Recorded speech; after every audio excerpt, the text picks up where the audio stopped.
Baik, terima kasih. Sebelumnya perkenalkan, nama saya Widya dari kelompok 6. Di sini saya akan menjelaskan paradigma all-public administrasi.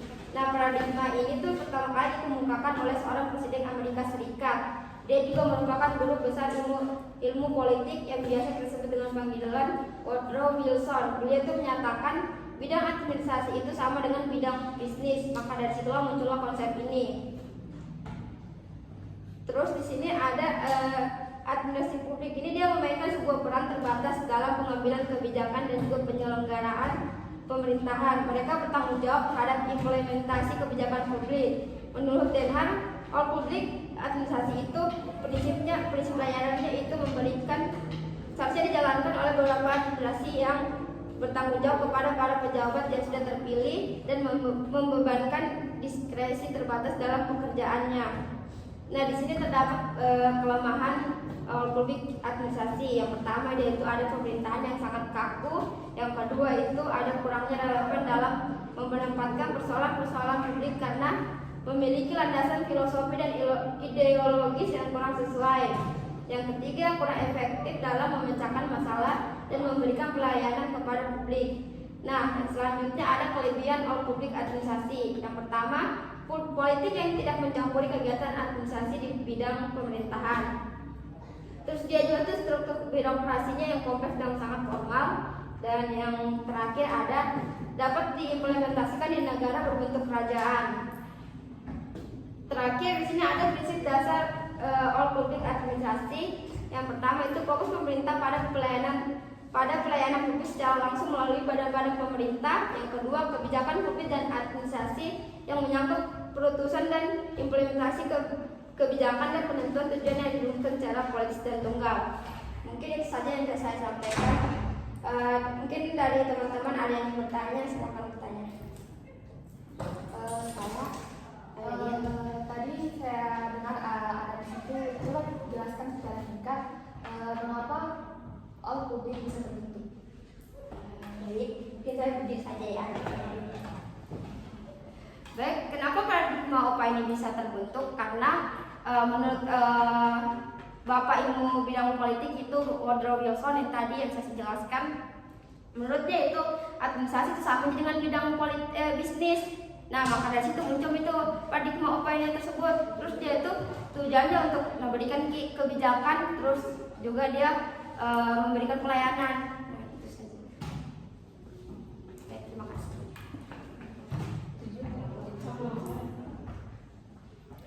Baik, perkenalkan nama saya Siska. Sini saya akan mempresentasikan makalah saya yang berjudul Paradigma Neo-Public Management. Paradigma Neo-Public Management (NPM) adalah paradigma yang muncul pada abad ke-20 sebagai respon terhadap kritik terhadap birokrasi tradisional dan tuntutan untuk reformasi sektor publik yang lebih efisien, efektif, dan berorientasi pada hasil. Definisi dan latar belakangnya public management. 1. Definisi NPM adalah pendekatan manajemen sektor publik yang menekankan pada penggunaan praktik-praktik manajemen bisnis dan orientasi pada kinerja. Kedua, latar belakang tuntutan untuk reformasi sektor publik yang lebih efisien, efektif, dan berorientasi pada hasil. Implementasi public management di sektor publik. Privatisasi, transfer kepemilikan dan tanggung jawab dari sektor publik ke sektor swasta. Kontraktualisasi, penggunaan kontrak dan perjanjian untuk mengatur hubungan antara sektor publik dan swasta. Ketiga, pengukuran kinerja, penerapan sistem pengukuran kinerja berdasarkan indikator kunci. Keunggulan dan kelemahan public management. Keunggulannya yaitu meningkatkan efektivitas dan akuntabilitas sektor publik. Kelemahannya yaitu potensi konflik antara kepentingan publik dan swasta, serta perhatian yang lebih berlebihan pada aspek ekonomi. Tantangan dan kendala dalam penerapan public management. Pertama, resistensi birokrasi, perubahan budaya dan proses kerja yang sulit diterima oleh birokrasi tradisional. Kedua, pengukuran kinerja, kesulitan dalam mengembangkan sistem pengukuran kinerja yang tepat dan komprehensif. Ketiga, komitmen politik, kurangnya dukungan dan komitmen politik yang berkelanjutan untuk reformasi sektor politik. Konsep public management pada dasarnya mengandung 7 komponen, yaitu 1. Manajemen profesional di sektor publik. Kedua, dana standar kinerja Ketiga, penekanan yang lebih besar terhadap pengendalian output dan outcome. Keempat, menciptakan persaingan di sektor publik. Kelima, pengopsian gaya manajemen di sektor bisnis. Ya, itu saja yang sempat saya bacakan. Jika ada yang tidak mengerti, mohon dipertanyakan.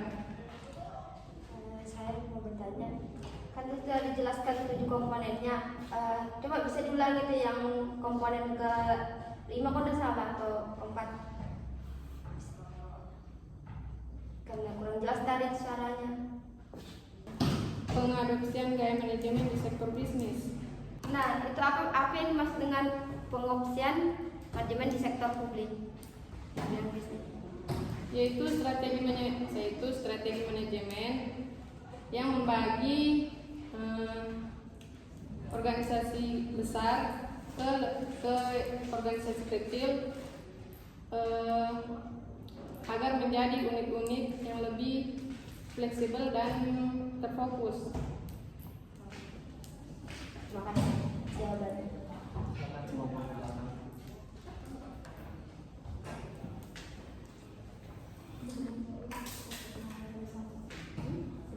Baik, perkenalkan nama saya Rika Febrianti Saputri. Saya akan mempresentasikan hasil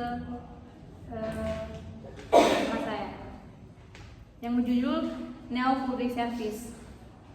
Paradigma Neo Public Service merupakan konsep yang dimunculkan melalui tulisan Janet V. Dennard dan Robert B. Den Hart berjudul The Neo Public Service. Not Steering, terbit tahun 2003. Paradigma Neo Public Service dimaksud untuk mengcounter paradigma administrasi yang menjadi arus utama atau mainstream saat ini, yakni paradigma Neo Public Management yang berprinsip round government like business atau market as solution to the ills in public sector.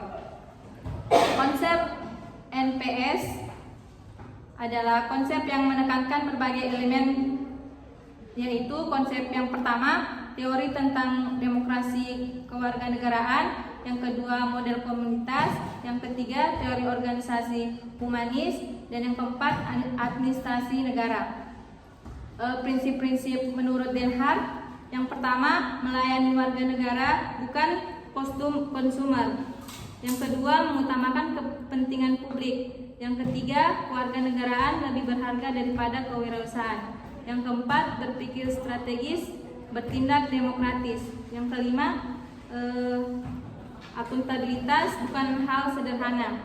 Yang keenam, melayani ketimbang mengarahkan. Yang ketujuh, menghargai manusia bukan sekedar produktivitas.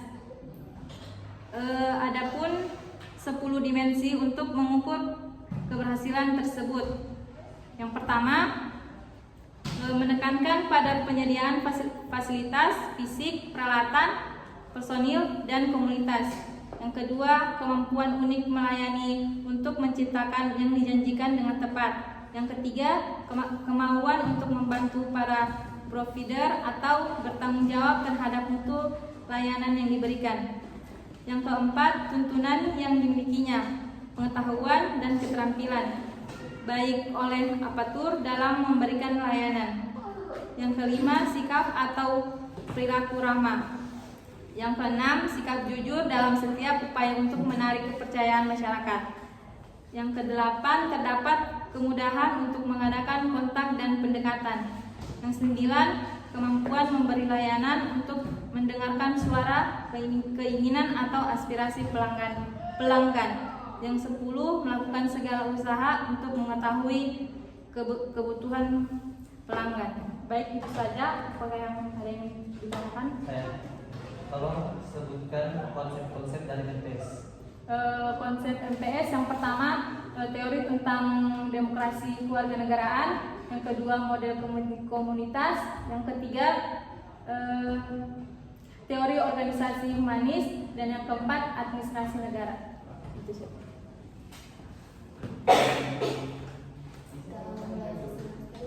Baik, mungkin dari sini kami akan memulai sesi UAS. Kepada kelompok 1, silakan memberikan pertanyaan. Assalamualaikum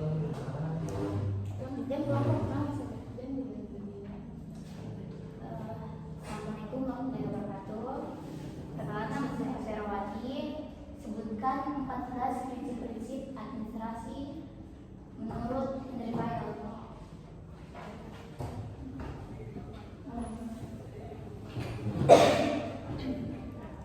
Perkenalkan, nama saya Marsyanda dari kelompok 1.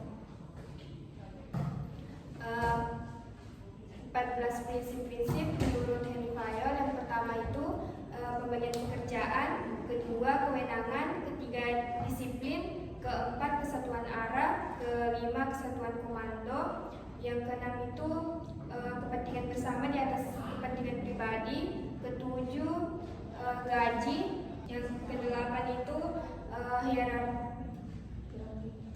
hierarki, tata tertib, keadilan, inisiatif, stabilitas staf, dan yang terakhir itu semangat korps. Baik, itu saja jawaban dari pertanyaan dari saudari Vera. Baik, perkenalkan, nama saya Tina Basari, saya dari kelompok 3. Pertanyaan saya kepada saudara Vera, apa yang Anda ketahui tentang paradigma administrasi publik sebagai ilmu? Baik Pak, yang saya ketahui itu tentang paradigma sebagai ilmu politik memiliki beberapa fokus, interaksi sebagai dasar publik dan politik. Baik, itu saja yang saya ketahui.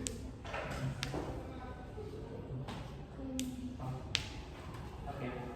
Baik, perkenalkan saya ulang. Sebutkan administrasi negara politik. Dia terbentuk dari tahun 1950 sampai 1970. Tolong sebutkan. Baik, saya akan menjawab pertanyaan dari saudara Fajar.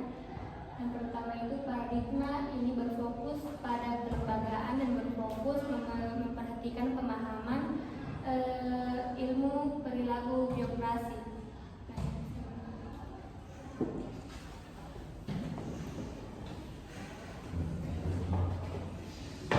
Saya Asrina, saya coba ceritakan secara singkat apa fokus dari administrasi paradigma administrasi publik sebagai administrasi publik, dan di situ terdapat kenapa bisa fokus lebih ditonjolkan daripada fokusnya. Baik, kita menjawab pertanyaan dari saudari Asrina. Fokus itu organisasi manajemen, lokusnya itu kebijakan politik dan kebijakan politik. Kenapa lebih didahulukan fokus daripada lokusnya? Karena fokus lebih penting daripada lokasi. Ini saja bisa dari materi. Singkat lain sama kan?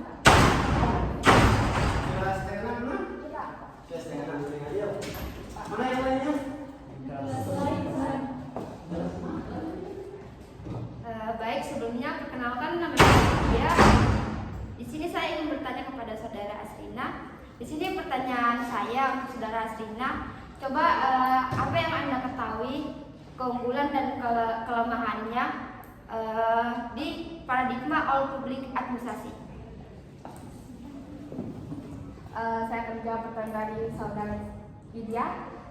Menurut pemahaman saya dan pemaparan Anda, di kelemahan OPA ada yang pertama, di situ sistem pemerintahannya sangat kaku. Kenapa bisa dibilang sangat kaku? Karena di situ pemerintahannya memiliki wewenang yang sangat kuat, dan di situ mereka terlalu mengutamakan dirinya sendiri, tidak mensejahterakan rakyat umumnya.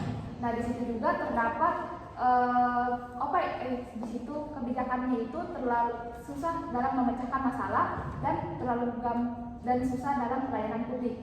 Yang kedua juga di situ birokratnya itu terlalu tidak memiliki rasa percaya diri, karena di mana di situ birokratnya dijadikan seperti pembantu rakyat.